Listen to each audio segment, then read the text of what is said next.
Warahmatullahi wabarakatuh. Perkenalkan, nama saya Rati Handayani dari Prodi D3 Keperawatan tingkat 3A. Baiklah, di sini saya akan menjelaskan tentang harga diri rendah atau HDR. Definisi HDR.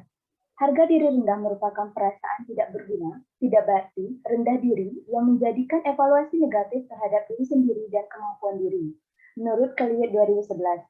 Sehingga dapat diambil kesimpulan bahwa harga diri rendah yaitu di mana individu mengalami gangguan dalam penilaian terhadap dirinya sendiri dan kemampuan yang dimiliki, yang menjadikan hilangnya rasa kepercayaan diri akibat evaluasi negatif yang berlangsung dalam waktu yang lama karena merasa gagal dalam mencapai keinginannya. Etiologi. Berbagai faktor penyebab terjadinya perubahan dalam konsep diri seseorang yaitu yang pertama ada faktor predisposisi. Faktor predisposisi terjadinya harga diri rendah kronik adalah penolakan orang tua yang tidak realistis, kegagalan berulang kali, kurang mempunyai tanggung jawab personal, ketergantungan pada orang lain, dan ideal diri yang tidak realistis, menurut Fitria 2009. Yang B itu faktor presipitasi. Faktor presipitasi terjadinya harga diri rendah kronis adalah hilangnya sebagian anggota tubuh, berubahnya penampilan atau bentuk tubuh, mengalami kegagalan, serta menurunnya produktivitas, menurut Fitria 2009. Tanda dan gejala HDR. Tanda dan gejala harga diri rendah pada seseorang berbeda-beda dan bervariasi antara individu satu dengan yang lainnya. Tetapi biasanya dimanifestasi kliniskan sebagai berikut. Yang pertama, mengkritik diri sendiri, perasaan tidak mampu, pandangan hidup yang pesimis, merasa bersalah dan khawatir, sulit bergaul, tidak menerima pujian, lebih banyak menunduk, penolakan terhadap kemampuan diri sendiri, gangguan hubungan sosial, rasa bersalah terhadap diri sendiri, menyalahkan, mengkritik, mengejek diri sendiri. Selanjutnya merendahkan martabat, seperti saya tidak bisa, saya bodoh, saya tidak tahu apa-apa, dan saya tidak mampu. Yang terakhir yaitu berbicara lambat dengan nada suara lemah. Selanjutnya rentan respon tentang konsep diri, harga diri rendah. Menurut Prabowo 2014, menjelaskan tentang respon adaptif dan maladaptif klien dengan harga diri rendah, yaitu yang pertama respon adaptif. Respon adaptif adalah kemampuan individu dalam menyelesaikan masalah yang dihadapinya. Yang pertama yaitu aktualisasi diri, adalah pernyataan diri tentang konsep diri yang positif dengan latar belakang pengalaman nyata yang sukses dan dapat diterima. Yang kedua yaitu konsep diri positif, adalah apabila individu mempunyai pengalaman yang positif dalam beraktualisasi diri dan menyadari hal-hal positif maupun yang negatif dari dirinya. Yang B yaitu respon maladaptif. Respon maladaptif adalah respon yang diberikan individu ketika dia tidak mampu menyelesaikan masalah yang dihadapinya. Yaitu yang pertama, harga diri rendah adalah individu yang cenderung untuk menilai dirinya negatif dan merasa dirinya lebih rendah dari orang lain. Yang kedua, keracunan identitas adalah identitas diri kacau atau tidak jelas, sehingga tidak memberikan kehidupan dan mencapai tujuan.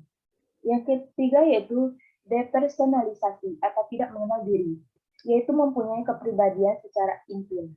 Poin masalahnya, menurut Yosef 2014, poin masalah pada harga diri rendah yaitu ada isolasi sosial, itu efeknya, harga diri rendah, core problem, coping tidak efektif, itu cause-nya.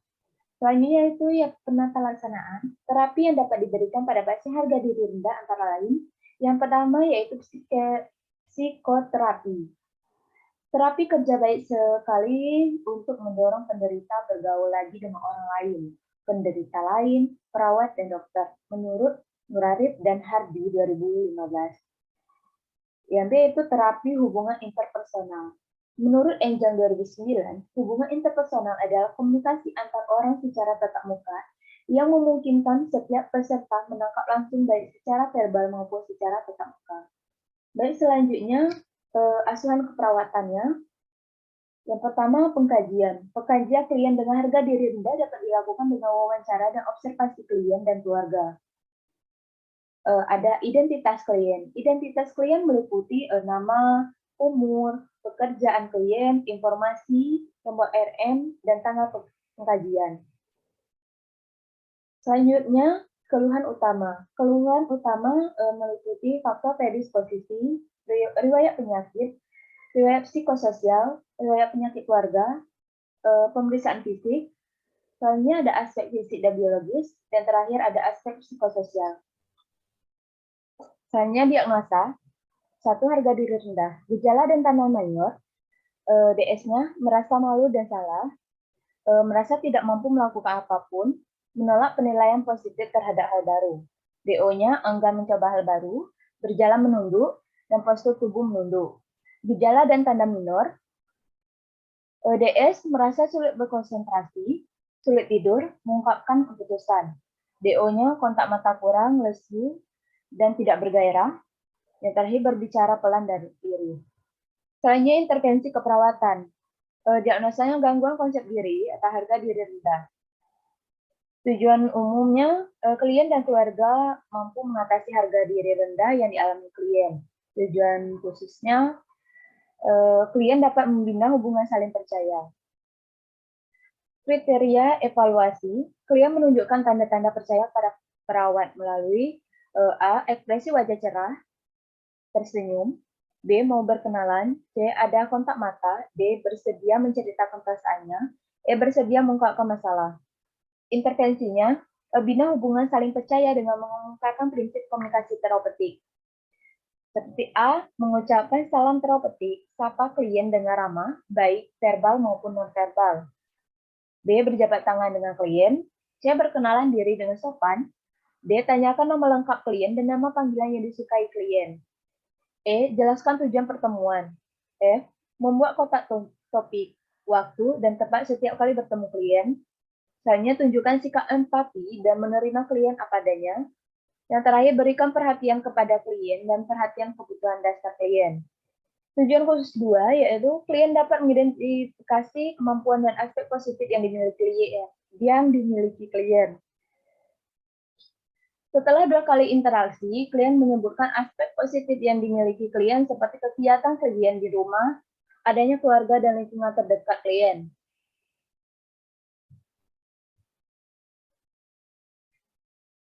Yaitu intervensinya diskusikan dengan klien bahwa klien masih memiliki sejumlah kemampuan yang dimiliki klien.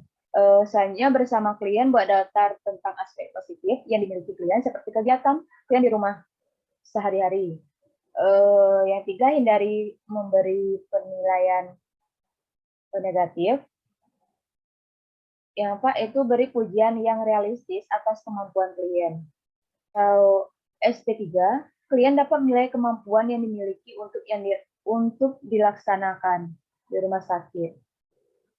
Kriteria evaluasinya, setelah 3 kali interaksi, klien menyebutkan kemampuan yang dimilikinya yang dapat dilaksanakan di rumah sakit. Intervensinya yaitu diskusikan dengan klien tentang kemampuan yang masih dapat digunakan selama sakit, lalu bantu klien menyebutkannya dan beri penguatan terhadap kemampuan diri yang diungkapkan klien. Yang terakhir yaitu perlihatkan respon yang kondusif serta pendengar yang baik. Selanjutnya, tujuan khusus 4 atau SP4, membantu klien memilih kegiatan yang akan dilatih sesuai dengan kemampuannya. Kriteria evaluasinya, setelah 4 kali interaksi, klien dapat merencanakan kegiatan sesuai dengan kemampuan yang dimilikinya.